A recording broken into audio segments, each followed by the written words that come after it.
This video was created during the 2023 WGA and SAG strikes. Without the labor of the writers and actors currently on strike, Ahsoka wouldn't exist. Learn more about the strike at the link in the description. I went into it thinking, I probably know all of this. And I did not. Even just the behind-the-scenes Goodness. stuff, yeah. Get over yourself. I should, because I was wrong. What's up, everyone, and welcome to the weekly Q&A. For our first question, Audrey asks, what Mon Mothma and the New Republic's role will be in the Ahsoka series? So, to set the stage a little bit, this is alongside all the other Mandoverse shows. We're 5 years after Return of the Jedi, which means the New Republic has been around for 4 years, 4.7 years or so. They get it going pretty quick after. Still a bebe. Where is Bebe's chamber? Endor, but yeah, I guess it's still a pretty young government. Yeah. But we do know Mon Mothma, still played by Genevieve O'Reilly, is going to make at least a holographic appearance in the Ahsoka series. Mm-hmm. So what do you think she'll be up to, or the New Republic? Do you think it's going to play a major role in the Ahsoka series? I don't think so. The first thing that came into my head when we were talking about this before we started filming was the amnesty program. Might still be pretty new, and that feels like a lot of work had been put into it, so they could be working on that. I just want to see Mon Mothma and Hera have tea together. Just it seems like they're having a little tea, but not the nice kind. Well, yeah, but maybe, okay, Mon Mothma, Ahsoka, and Hera, could they just all have girl talk? Right. And we could see that. I want to see that. It seems like, can these people just please relax? I mean, Hera straight up says it in the trailer. She's like, I've spent my whole life fighting a war, and I am trying to avoid another one. So it sounds like the New Republic is just kind of sticking its head in the sand surrounding...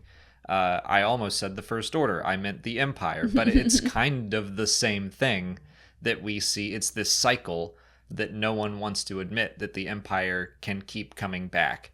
And I think we're seeing the first time that happened with Thrawn's return. And yeah, I don't want Mon Mothma to be just sticking her head in the sand. I don't think she'll be portrayed that way, but...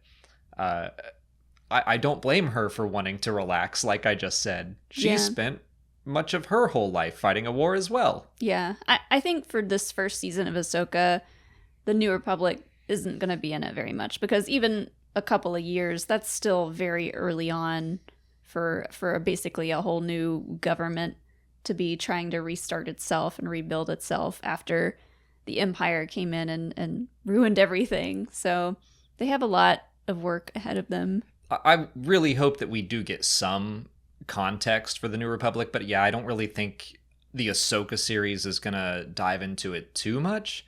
I think that these series, the Mandoverse shows, might continue to touch upon things and build up what the New Republic is going to be like, especially as we get into Dave Filoni's movie. The same way that we're going to build up the Imperial Remnant as the big bad, maybe led by Thrawn. They're probably going to build up the New Republic as the big good, hopefully. The big good. Yeah. I hope that's their government slogan. It's on the flag. A New Republic. We're the big good. Yeah. Do you think Trapper Wolf is going to make an appearance? Yes, I do. And do you think he knows Ahsoka and they're best buds? I hadn't considered that, but... And he has a Loth Wolf tattoo. I think that Dave probably... you know what? I'm gonna backpedal on that, because he seems kind of annoyed every time Jon Favreau makes him put the flight suit on. I don't think he's the kind of creator that wants to overstep his bounds as far as personal cameos go. That's fair. So even though he has strong connections to Ahsoka, obviously... My gut first said maybe they'll do something like that, but I think he will probably hold himself out. But I think that Carson Teva and Zeb are going to be in the show. Oh, I really hope Zeb is in it. Yeah, we've seen the whole Adelphi base. We've seen all those New Republic pilots out there. You're going to introduce Zeb in The Mandalorian Season 3 right before all the other Rebels characters comes back? Come on. And then he's not going to be in What there? a tease. Yeah. So I guess, I was thinking of like the Senators and Mon Mothma and the big New Republic of it all, but there is that side of it. I do think that hopefully we see the pilots and the Adelphi outpost. I mean, I think we will, because those are going to be the kind of people that are going to be working with Hera. Right. Or and under it's Hera. like some of the New Republic, I think some of the upper echelon are like, we don't want to fight another war. But a lot of the people in the Outer Rim, like Carson Teva, are the ones saying there's some stuff happening and we need to address it. Magpie's Nest Productions wants to know if Ahsoka will die in the show. No. I mean, maybe eventually, but definitely not at the end of season 1. Yeah, who knows if this is going to have multiple seasons or what, but I don't think that in this series, even if it does have multiple seasons, maybe when we get to the film, but I really don't think that Ahsoka's ever going to die. I mean, I don't know if I want to go that far, but I have like a theory. That's a shared fan theory. I'm not the only one that's thought this, that she might have some big mythological ending. Mm-hmm. We've talked about her similarities with Gandalf. Right. So I think for her to die is a little harsh. I think she'll, like you said, have some sort of mythological force-like transfer of energy. Well, the fact that she has such a strong spiritual connection with the daughter, like she literally has the daughter's life force within her from the Clone Wars, that makes me think that there is potential for her to, elevate herself, become something larger within the Force. Yeah, I think she'll become some kind of protector, whether it be, I mean, the Bendu wasn't a protector per se, but I have kind of entertained the idea that she becomes the new Bendu, but I like that because she's attached to the existence of the daughter, she becomes some kind of like force protector in a Mortis-like realm. Like, I wonder if we could get to the point where we have different father, son, daughter archetypes, that it's like someone has to be in Mortis to take care of this place, or we need to learn more about Mortis. But yeah, well, they wanted Anakin there because he was so powerful, and they wanted him there to like keep an eye on everybody and keep them in check. Well, the father was like, I'm gonna die soon, so I need someone to replace me. So the idea of replacing the Force wielders is not off the table. I could see that being Ahsoka's endgame rather than just dying. Thank you. Pippin has thoughts. She could also be, just another Force ghost that pops up like Yoda does every time somebody needs help, Oh, yeah, she certainly could die. I don't think it's going to happen in season 1, certainly. No, I think she's got still a long life ahead of her. I imagine that she and many of the other characters are going to be involved in Filoni's movie. Jack Perry asks if Thrawn's TIE Defender will be in the show. I thought this was a relevant question to us watching Star Wars Rebels again, and me getting all excited about the TIE Defender, and you not really caring all that much. It's just another ship to me, They all fly and they all go pew pew, and this one has a navicomputer and shields. Wee. And 3 wings. Like lots of laser guns. Wow. Laser cannons. I'm impressed. I'm gonna say yes. We will see the TIE Defender. Well, okay, so in Rebels, Pippin's just doing laps. Mm-hmm. In Rebels, the place where they were building it, the factory or whatever, that got destroyed. Yes. So it's not like a common ship, but there have to be some that survived. You think Thrawn kept one special one just for himself? Maybe it's kind of like Moff Gideon having his own TIE fighter. Or, I don't think Thrawn's the pilot type, but... Yeah. Or like, if Sabine got a hold of another one, that would be cool, because she was very interested in the ship and how, like, tech savvy it was. I think it would be cool if that was part of whatever Morgan Elsbeth is working on. Like, we know that she had factories on that planet, so I guess my thought was like, oh, they're building up the Imperial fleet Star Destroyers again, but what if she's building TIE Defenders? I mean, I don't think they lost the schematics or anything of how to build them. Thrawn just needs factories. So I think that would be cool and would help level the playing field a little bit if Thrawn came in with the TIE Defender and it's this TIE fighter that can stand up against New Republic starfighters with their shields and whatnot. I think it would be pretty cool. I don't know. I mean, I don't know how many ships we're gonna see in this first season. There have been X-wings and A-wings and other capital ships. I mean, like Imperial ships. I don't know. Because the Empire is supposed to be gone. We are still like hunting for Thrawn. I'm not necessarily expecting a ton of Empire stuff in this. I don't know how long it's going to take to find Thrawn. If he's just going to, like, those 2 shots we've had of him, that might be from episode 8. Like, I don't know. I doubt it. Yeah. But I'm hoping that the TIE Defender does come into this New Republic Imperial Remnant conflict. I hope so too, for you and for all the other ship fanatics. That's very nice of you. I know. Damien Vonderhaar wants to know what story we would have liked to have seen in a certain point of view. So now that we've got the full list of the 40 that are coming, was there anyone that you wanted that you feel like they got left out? I mean, any of the Rebels crew. That was going to be what I said as well. Yeah, like Zeb would have been cool to have a story from Zeb's point of view, or even Rex. You know, just anyone that was in Rebels that's still alive at this point would have been cool to hear from. My 2 picks would have been Rex or Hera. I would have preferred Hera, I think, but knowing that both of them, at the very least, were at the Battle of Endor, like, okay, cool, what were they doing?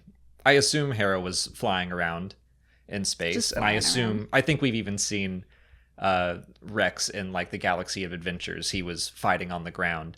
So either one of them would have been really cool to have a story for. Ahsoka was the big one that I was just assuming we would get an Ahsoka story, like towards the end when Anakin finally becomes one with the Force and is Anakin again.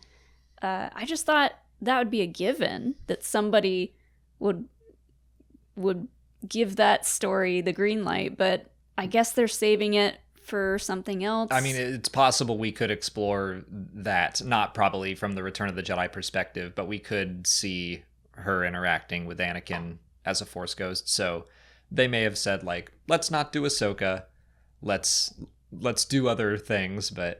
And maybe that's why there weren't any Rebels characters too. Maybe because we're going to see some of them, they were like, let's hold off on that. But wait, did Crix Medine get a story? No. Ugh. All right, I'm mad about that. Crix, I think, would have been a good one. They could have made some fun jokes about his itchy beard or something. Ristal Sant. Ristal Sant is any of the other background characters from Jabba's palace. I was like, all right, less pilots, more Jabba's palace people, please. I think that there are probably enough Jabba's palace, but there's always going to be people that I wish still made the cut. And you know, I'm happy about the pilot stories, but still there were a lot of both of those camps. So maybe take out 1 or 2 and then spread it out with Crix Medine is a good one. Oh, how about just a Bothan? we know so little about Bothans right now. They're gatekeeping the Bothans. At this point, something. It feels like a joke that they're just never gonna show us what a Bothan looks like again. Mm-hmm. I assume it's the same as Legends, but the fact that we have like not talked about Bothans at all, give me a Bothan story. Yeah. Does R2-D2 have a story of his own?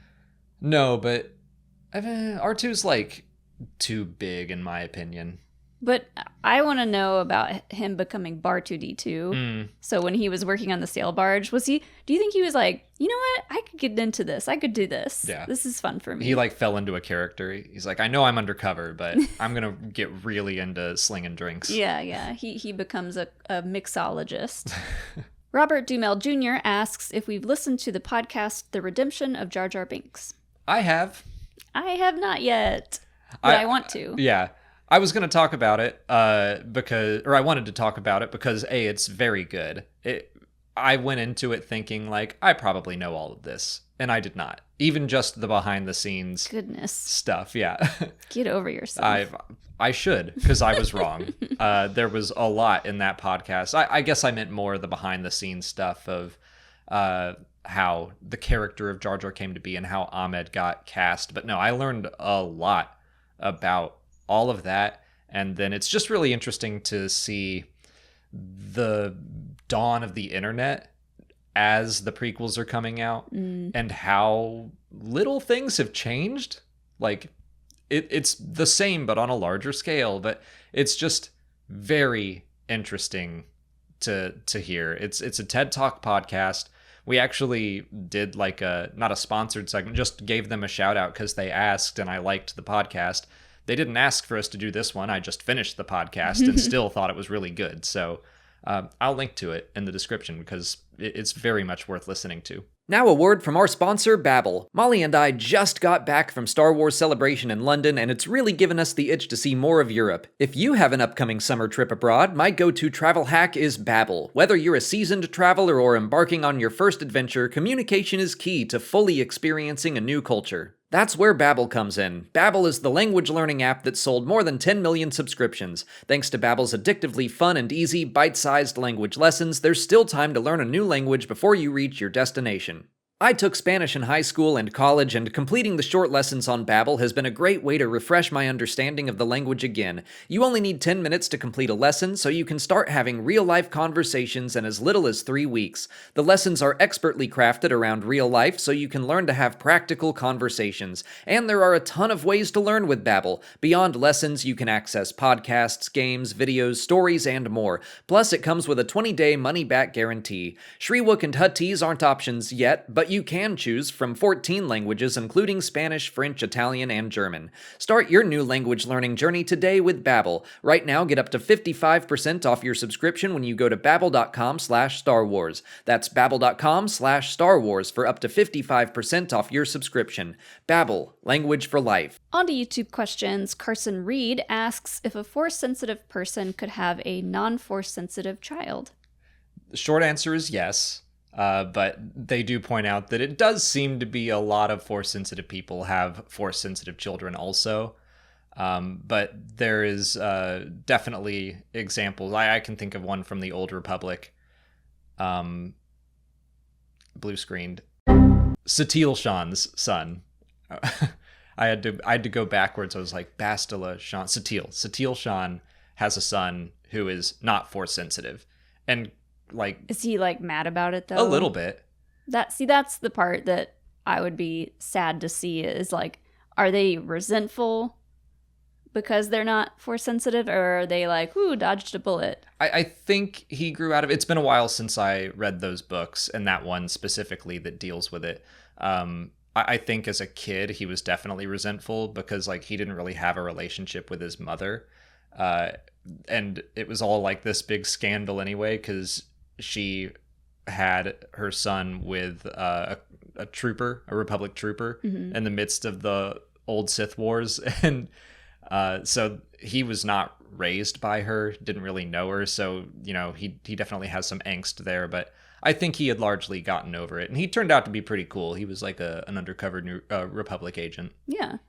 Well, it kind of makes me think of some characters from the High Republic. We don't know any characters, I don't think, that had Force-sensitive parents, and then they came out not Force-sensitive, but like during the High Republic days, non-Force-sensitive children could hang out with like younglings and like be friends and hang out together and do stuff. Like, yeah, that stuff wasn't as frowned upon, and like the Force-sensitive kids weren't like held captive in the Jedi Temple quite as much.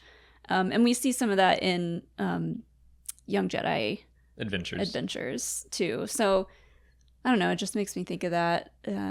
But I don't know that we'll get any stories of characters having kids that are not force sensitive. I think that would be interesting.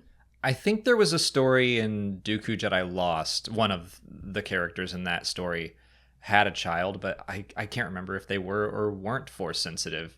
I kind of think they were, but I'm not sure. So that might be a second example. I just can't remember it off the top of my head. Dune Fan 22 wants to know how Sabine will combine her Mandalorian technology with Ezra's lightsaber to fight. I think that we're going to see something similar to what we saw in Star Wars Rebels. When she was training with the darksaber, she had her shield and she had like those gauntlets that could mimic force push. Like they sent out a sonic blast or something that knocked Kanan over, or maybe it was Ezra. And then she had her whip to like pull the darksaber to her, so it's kind of like force pull. I think that's probably what she's going to do. Yeah. Is use her gadgets as if they were the Force. It'd be cool if she made, or if she like tinkered with the lightsaber enough so that it had just a shield setting. Because I know she has the little shield, but it would be cool if she could make it a big like lightsaber shield. I think it's funny that she has already tinkered with Ezra's lightsaber. She basically added like the Jaro Tapal Jedi Fallen Order. I don't know what to call those. The prongs, yeah. Which I think makes sense for assuming she's not force sensitive and still training with the lightsaber. A little extra protection, but I look forward to them finding Ezra and her giving the lightsaber back and him being like, "What'd you do?" And then like if she also added like a shield setting to it. Yeah, it would be cool if she like turned it to where you could make it a whip. Like Vernestra's saber. I don't know that she would know how to do it. Like messing with the beam is that's a whole other thing. That's what I was thinking. Like, would she want to make any big changes? I think she might like change the outside a little bit. She's always been one to get creative with paint and stuff like that. So like changing the look of it is one thing.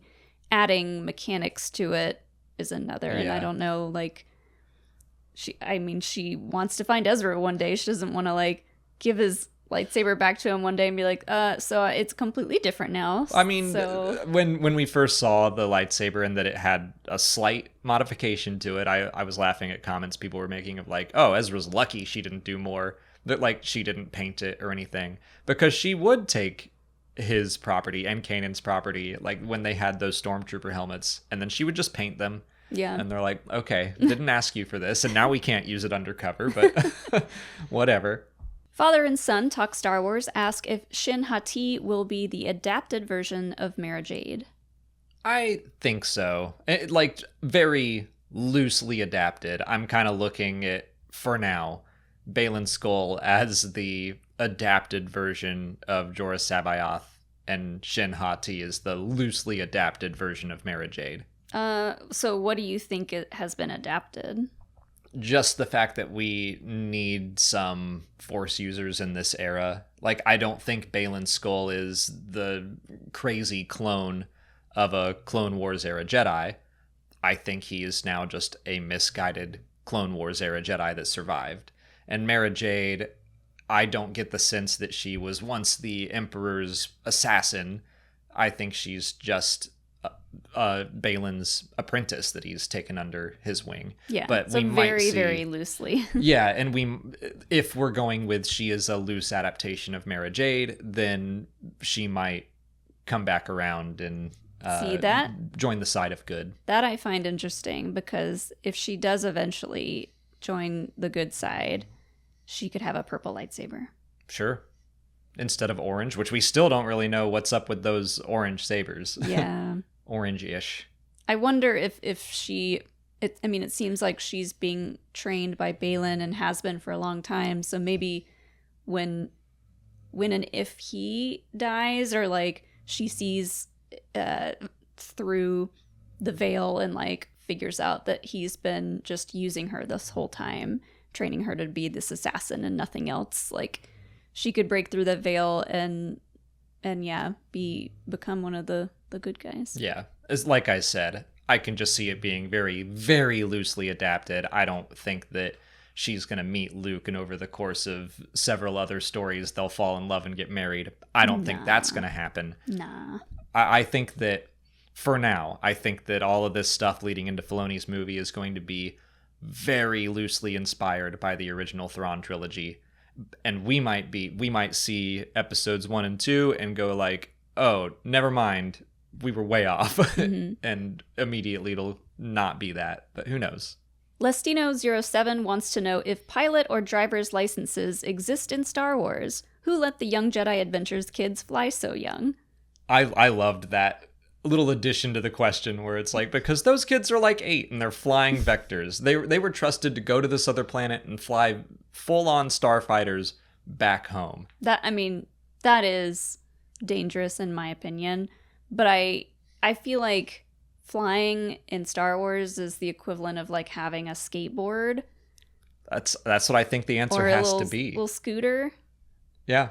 I think it's just you need to learn how to fly. You need to learn how to... I was thinking of a bike, basically, without training wheels. You need to learn how to ride a bike, but once you can ride a bike, like, there you go, and you never really forget it. So I assume, especially Jedi younglings, probably get put into simulators. Yeah, they have... Well, in the High Republic, they have vectors that they train with. Well, I'm thinking before that, before they're actually in space. Yeah. There's just like, here's a little seat, little VR goggles, have fun. Well, I'm trying to think of any other examples in Star Wars where we've seen kids that young flying ships on their own. Because it could be a situation where they're like, okay, we're making this Young Jedi Adventures show. We got to have space travel, and they can't have a chaperone all the time. So this show gets a pass. Right. Because it's all, younger kids. Yeah, there definitely is an element of that this is a fantasy for young children. And it's like, the fantasy does not involve adults telling you, like, you can't fly a starfighter. The fantasy is that kids get to do all these things too. But I do think that Skeleton Crew comes around, those kids are going to, like, steal a ship and fly it on their own. I hope so. I can't remember if in the Youngling arc of the Clone Wars, if they all flew the ship. I think they must have, because Ahsoka got kidnapped and Huyang had his arms ripped off. Yeah. So someone flew at some point. I mean, I think they did reluctantly, though. Like, they seemed like they hadn't been flying a ship on their own, like, regularly. Yeah. But even we had, like, Ahsoka was 14 when she was in the Clone Wars flying around. So I think that it's probably just part of growing up, is that you learn to fly, and maybe there's a license or something, but that just doesn't seem like anything Star Wars is ever going to be concerned with. Maybe, like, Servants of the Empire, because those books dealt with high school-ish things. Like, there was basically a football team, and maybe they made mention of taking your driver's test, but I would assume that happens when you're pretty young. I wonder if there are different, like, license classes. So, like, if you owned an AT hauler ship, like, that feels like something you'd have to have a little bit more specific training for. Yeah, I bet there were. It's kind of like you need a special license in the real world to, like, drive what do they call them? A big truck. A big truck. I like big trucks. Like an 18-wheeler or something like that. Is that how many wheels they have? Sure. I don't know. The big scary ones that I don't like to pass on the highway. Big trucks. Big trucks. I do remember there was some stuff in, like, reference books or something that Luke obviously had never flown an X-Wing before the Battle of Yavin, but he had flown his T-16, which was made by the same company. So I think just certain ships, it's probably a pretty universal language. Like, if you can fly a T-16, you can fly an X-Wing. If you can fly an X-Wing, you can probably fly a Y-Wing. Like, I think a lot of the same skills would translate. Yeah. For our last question, we're going to continue on with our Star Wars conversation cards by Kelly Knox, who wrote all of these. This one, I pulled one out of the middle from the technology section. The armorer offers to make you one object from a piece of Beskar. What do you ask her to forge? What would I want out of Beskar? Maybe sunglasses that would never break. Oh, that'd be bad for me. I mean, that would be good, but I assume they're heavy. And every time I enter the ocean with sunglasses, I lose them. So the second I entered the ocean, they would sink. I'm trying to think of something that I would want to be very durable. Right. But I also lose sunglasses, so that would be... You'd have to go back. That would be pretty embarrassing. Hey, armorer, can I have another pair? Well, she made Mando those whistling birds and said, like, these are very rare. Be careful with them. And he shoots like 8 of them every episode. Yeah. He's got like a secret supply of them. I don't know what. The first thing that popped into my head was a Beskar car. A Beskar. That's going to be a giant chunk of Beskar.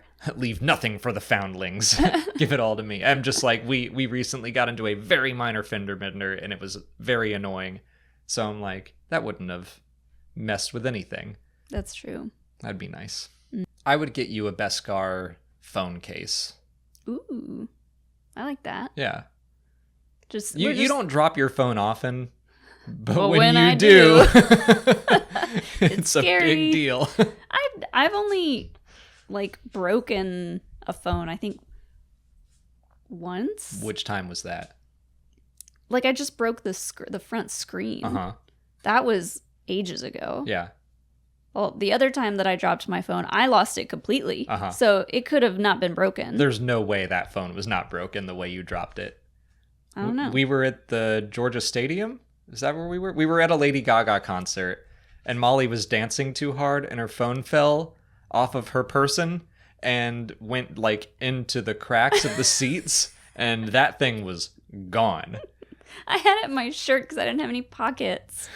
And it just fell through all of my layers of clothing. And went straight through a crack, down through the stadium seats or whatever, wherever we were. I'm just glad that you were with me and I wasn't by myself without a phone because I would have been lost forever. I was just wandering around like, what do I do? Honestly, it was lucky we were at a Lady Gaga concert because we were like, okay, that sucks, but let's just appreciate this and enjoy the concert, and it was super fun. Yeah. And we forgot all about the phone. I wasn't taking pictures or videos with it. I was just dancing away. Yeah. It was a great concert.